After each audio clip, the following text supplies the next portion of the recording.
We just had a 482 visa approved through the Labour Agreement Horticulture stream. The client's happy. Let me discuss how we helped her get this visa.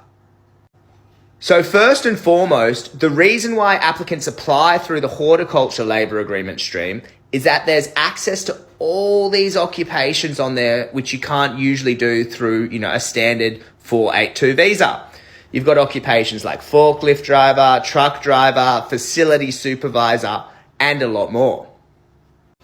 A lot of applicants who actually end up going through this stream are applicants who were potentially employed on a working holiday visa, maybe to do their regional work. They liked their employer, liked where they were, and then wanted to make it a more permanent sort of situation. Now, in order to apply for this visa, there are a few steps. First and foremost, your employer must apply for what's called a labour agreement.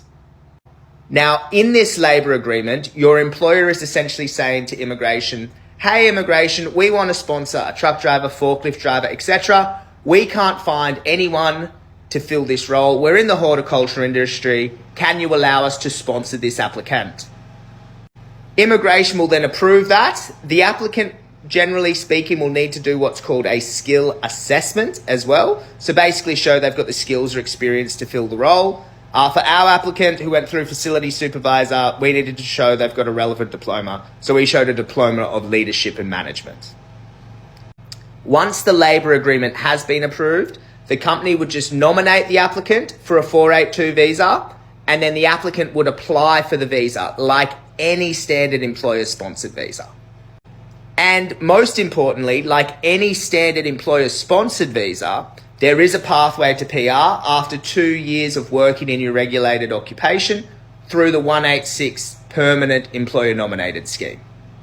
Look, if you have any questions about your visa or potentially trying to go through the Horticulture Labour Agreement stream, feel free to contact Pathway to Oz. We'll look at your situation and strategically work out a plan that suits you.